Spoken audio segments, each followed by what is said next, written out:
I get that. I have my mom. Maybe, I'm sorry, I thought John Shu would do a quick introduction, and I will do this instead. Well, welcome to the AGA. Welcome, Elijah. It's an honor that you are here and that you will tell us something about your special interests and hobbies. Elijah is one of our members here from Canada, and yeah, I'm very excited and happy that he will hold a lecture for the next 60 minutes. A success. Thank you.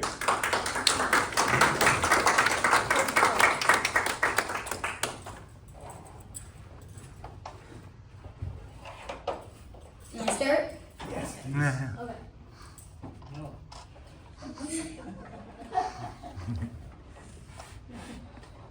Hello, everyone. My presentation is Beyond the Gods, how ancient Greece can inform modern Western morality. My name is Elijah. I'm 10, almost 11 years old. And I'm really interested in Greek mythology, history, Pokemon, baseball, musical theater, current events, and annoying my older sister. I'm really excited to be here with you today, and this is the first presentation of this kind that I've had the chance to give. And I've been working on it for quite a while. I've learned a lot along the way, and now I hope you will too. Today, I'm excited to share with you why I think these stories and historical events are still important and interesting, even thousands of years later. Greek mythology and ancient Greek history offer timeless moral frameworks without relying on contemporary religion. These narratives should be more prominently used in modern education. All of these stories and examples I'm about to talk about today come from ancient Greece. Now, a lot of Greek mythology is just some made-up stories filled with heroes, gods, and monsters. But they still teach us important lessons. Greek history, on the other hand, includes real people and events. Even though not every detail might be perfectly true, we can still learn a lot from them. So, without further ado, let's get started.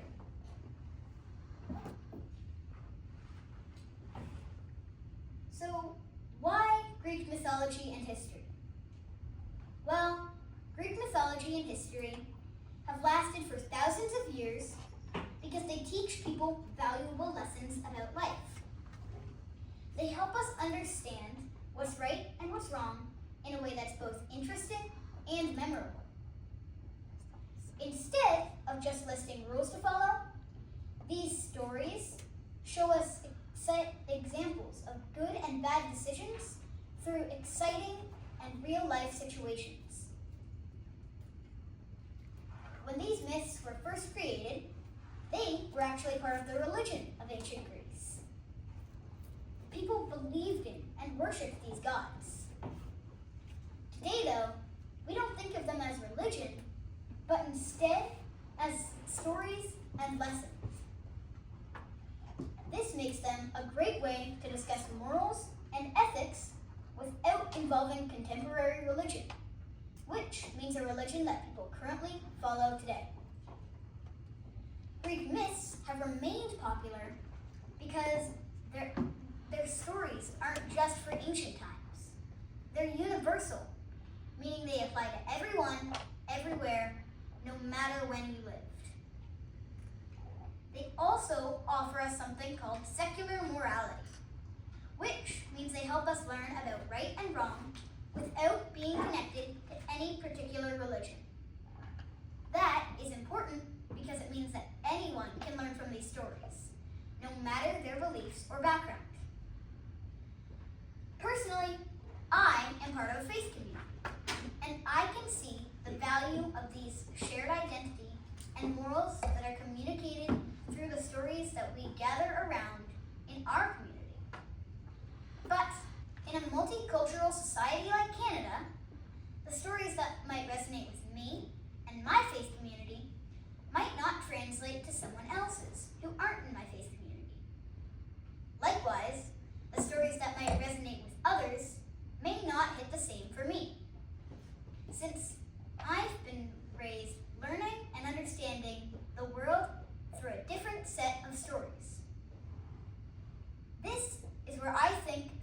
like Greek mythology can come in. As an effectively defunct religion, it offers a wide inventory of stories covering all kinds of moral lessons without needing to navigate the minefields of modern religion.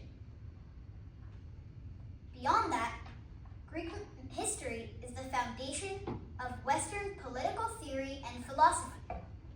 And so it's a natural choice for a history around which a Western country, like Canada, can rally. By drawing on Greek mythology and history, we can begin to instill a common set of stories among our children that can grow and offer us language and community experience necessary to promote broadly accepted morals into our society. I bet many of you guys already know at least one of these classic stories that I'm going to talk about because they taught you something valuable. To show you exactly what I mean, let's dive into one of the most famous Greek myths, the myth of King Midas. So King Midas was a kind and gentle ruler who loved roses. He wasn't an extremely rich king, but he was very happy with his spending time with his family and in his beautiful garden of roses. One day, while walking through his garden, Midas accidentally tripped over an old man named Silenus. He had fallen asleep there. But instead of getting angry, Midas welcomed Silenus into his home. So, for 10 days and for 10 nights, Silenus stayed in his house, Midas' house, eating and drinking everything Midas had. On the 11th day, Silenus finally decided to leave, but he wanted one more favor, an escort home. So, King Midas personally escorted Silenus back to a bustling party where he met Dionysus, who was a friend of Silenus. Now, Dionysus was a powerful Greek god, and he was actually the god of wine. So, Dionysus gave Midas one gift for welcoming Silenus into his home. He said that Midas could wish for anything and he would grant that wish, almost like a genie. And so, Midas thought, and then he finally decided that he wished that everything he touched would turn to gold. It seemed like an amazing gift at first. The next day, when he went to his garden of roses, he touched one rose and it turned to gold. He was thrilled and he started touching everything around him. But soon, he realized the terrible downside of his wish. When his wife came to see what all the commotion was about, he hugged her and accidentally turned her to solid gold too. Midas quickly learned that he couldn't eat or drink because food and water also turned to gold when he touched them. So, desperate and unhappy, Midas went to sleep, hungry and sad. That night, Dionysus appeared in Midas' dream. He said to Midas to wash his hands in the Pactolus River, and then everything would turn back to normal. So, the next day on, Midas walked to the Pactolus River and washed his hands, and then everything turned back to normal. But Midas still knew to be careful for what he wished for. Now, the story of King Midas teaches us about an important thing called materialism, which is the idea that it's caring about money and things more than relationships or happiness. It also shows us something called hedonic adaptation, which means no matter how many things you get, you quickly get used to them and they stop making you happy. These things can work together a lot in the real world today. There's a something in psychology called the law of diminishing returns, which is when it's a line in how much money you make, where if you keep making money, your happiness just stops going up. And as you keep getting more and more money, it's harder and harder to get that money. So eventually, your happiness starts going back down. We see these lessons in our own world today, and it's because many people chase after more and more money. But no matter how rich they get, they often feel empty or unhappy. True happiness usually comes from just spending time with friends, family, or doing things we love, not just from having more stuff. Next, we will talk about the myth of Icarus. Daedalus was a kind man and a brilliant inventor who lived on the island of Crete, ruled by King Minos. Minos wanted a prison built that no one could escape from. So he hired Daedalus to build it. What Daedalus created was the labyrinth, a large twisting maze filled with guards, traps, and even a big monster called the Minotaur.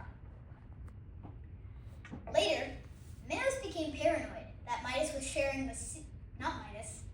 that Daedalus was sharing the secrets of the labyrinth with people who were going in. So, he trapped Daedalus and his son Icarus into the labyrinth. But Daedalus designed the labyrinth so well that even he didn't know a way out. So Daedalus, always thinking, ended up coming with a pretty smart plan. He would make wings out of feathers and wax from the labyrinth so that he and Icarus could fly away. After days of building and testing, the wings were ready. But before Daedalus and Icarus took off, Daedalus gave Icarus one very important piece of advice. Don't fly too close to the sun. If you did, the wax would melt and his wings would fall apart. At first, everything went great. They soared over the sea, free at last. But Icarus got carried away. He felt powerful and excited, like nothing could go wrong. He started flying higher and higher, forgetting his father's warning. The sun's heat melted the wax, and his wings came apart. Icarus fell into the sea and drowned. Daedalus survived, but he was heartbroken. Before I move on to this next part, the place where Icarus fell is now known as the Icarian Sea. We can see references in Greek mythology in the modern world today. Now, the story of Icarus teaches us about something called hubris, which is the thought that when you feel confident or have pride in yourself, or thinking you're better or stronger than you actually are. That kind of overconfidence can lead to big mistakes. Hubris doesn't just happen in myth, though. It can happen in real life, even in baseball.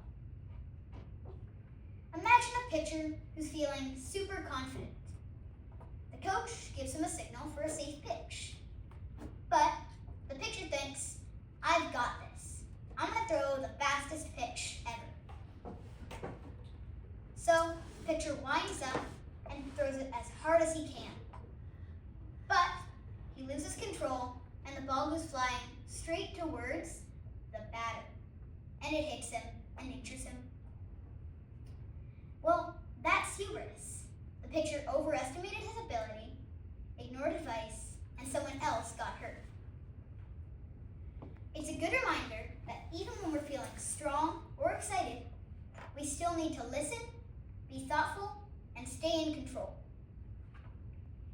Hubris shows up in a lot of areas: sports, science, leadership, or everyday decisions.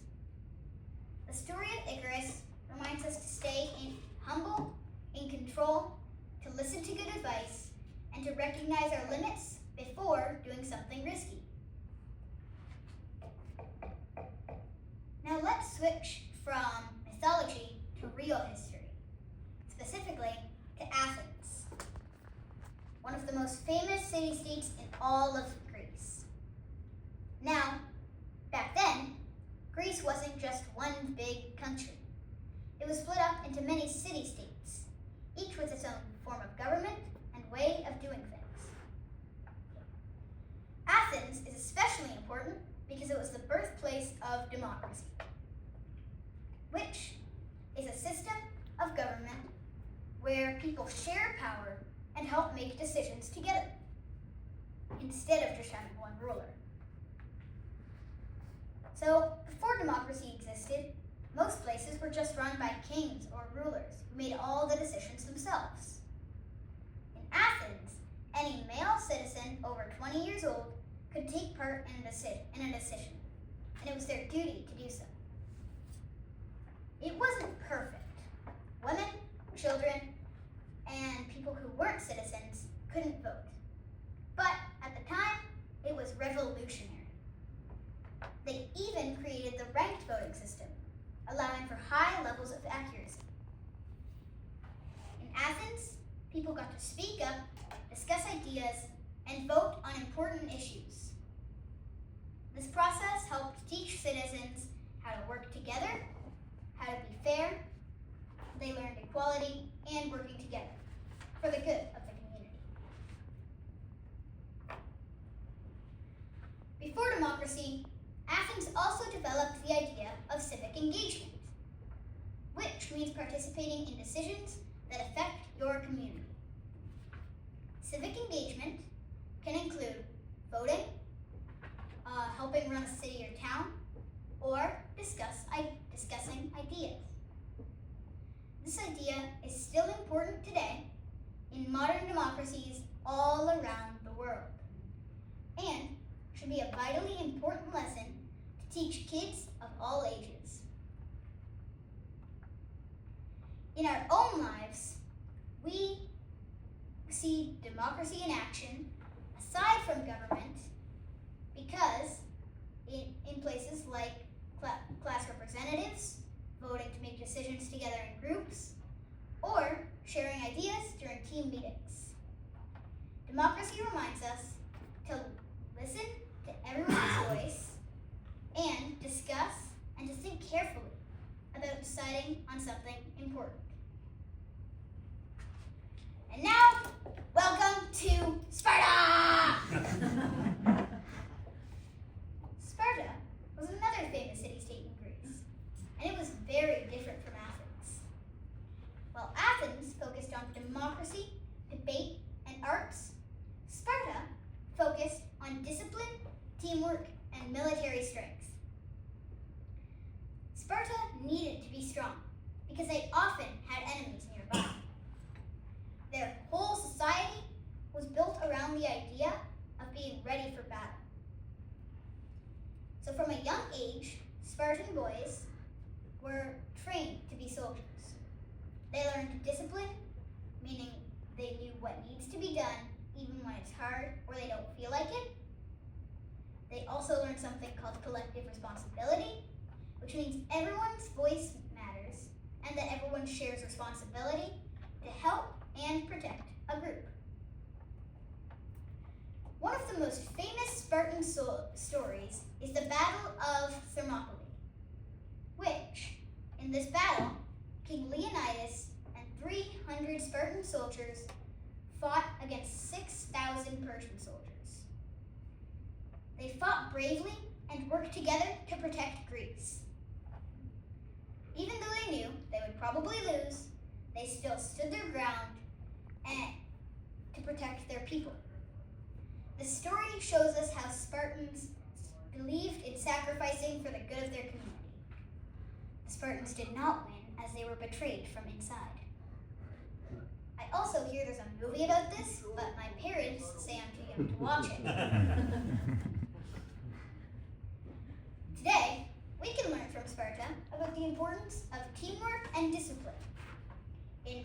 sports, school projects, and even helping out at home.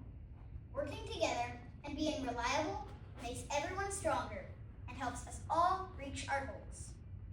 Sparta shows us that sometimes being part of a team and helping others is more important than just focusing on ourselves. And finally, this brings us full circle, back to my suggestion that these myths and stories should be more widely used in public education. But why should we learn Greek mythology in schools? Especially in places where religion isn't taught in class. Well, schools don't normally talk about religion because everyone comes from different backgrounds, and it's important to respect those differences. But even without religion, kids still need a way to think about right and wrong, fairness, equality, bravery, teamwork, and what it means to be a good person. That is where Greek mythology and history come in. These stories and real-life events give us exciting examples of moral lessons, like not being greedy, with King Midas, like being careful about pride, like Icarus, or learning how to work together as a team, like Sparta did. These stories are both interesting and fun, but they also teach and help us think about how to treat others, how to make good choices, and how to think for ourselves. Using mythology and history in public schools would mean every student, no matter what their family believes in, could learn the importance of life lessons together. The lessons from Greek mythology and history are inclusive, meaning they welcome everyone. They're also universal, meaning that they apply to everyone, no matter who you are or where you come from. Some people might think myths are just stories about gods and monsters, or that history is just memorizing dates. But they're actually tools to help us understand how society works and how we can be better friends, classmates, and citizens. I think these lessons should be taught more often in schools because they help kids learn not just from facts, but how to be better people. I hope you have enjoyed my presentation as much as I've enjoyed talking with you today. And that maybe you'll think differently the next time you hear a Greek myth or story. Thank you for listening to my presentation. I would be happy to answer any questions you might have.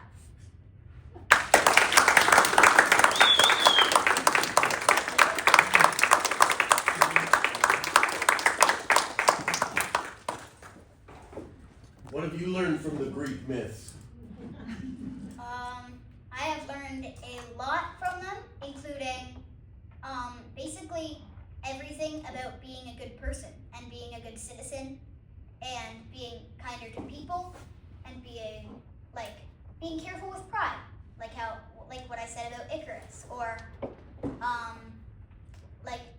not chasing or not caring too much about money and less about relationships. I've worried more about my relationships with people than how much money I actually have. How much money do you actually have? I keep financial stuff private. Yes. And what's your favorite Greek myth? I would say my favorite Greek myth is the story of Jason and the Argonauts. It's where Jason goes on a quest on a ship called the Argo to get the Golden Fleece, and he has to go through many challenges and adventures along the way. Can I answer your question? Did he get it? Yes, he did. Yeah.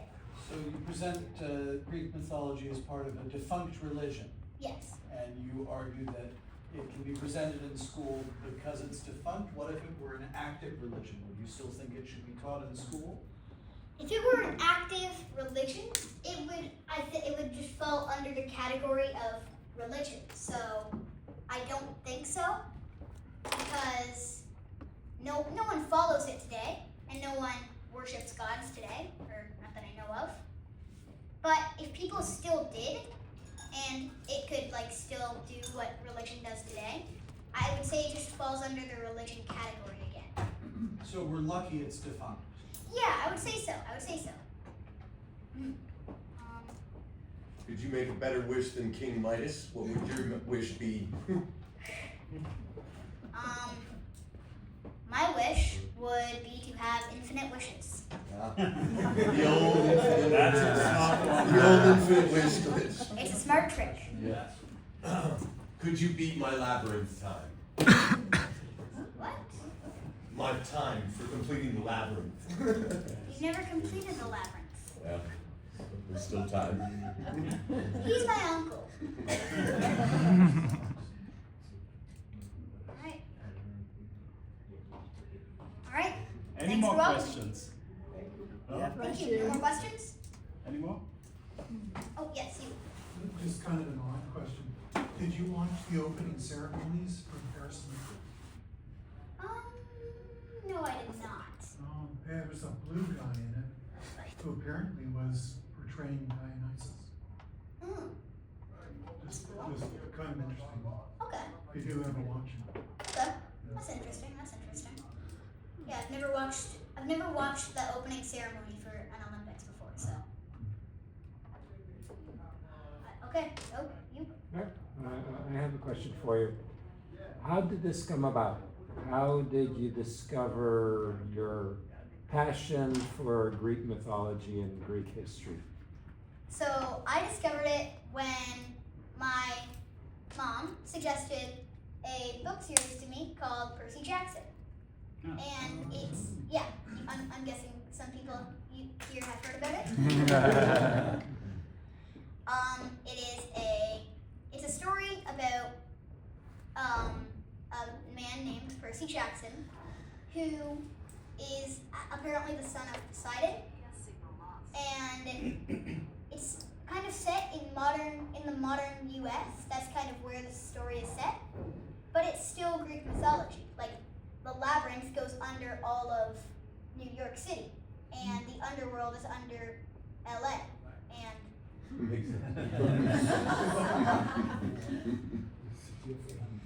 so I discovered that, and then I was like, wait a minute, this is interesting. So then I started researching more and more, and I realized that this is like a really, really fun and interesting thing. And then as I finished the story of Percy Jackson, it turns out that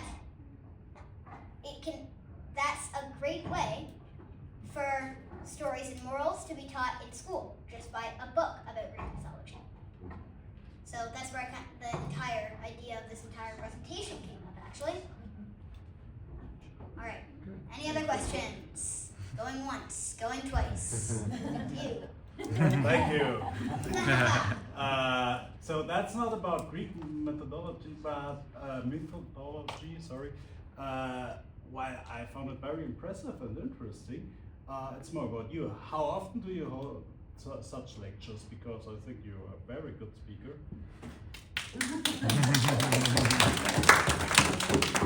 I'm sorry, I did not hear your question. Oh, No. Seriously? No? How often? do that? Um, How often have you been lecturing? This is my first lecture, actually. So, How long Really? did you practice? practiced for about a week. Was working on it for about a month.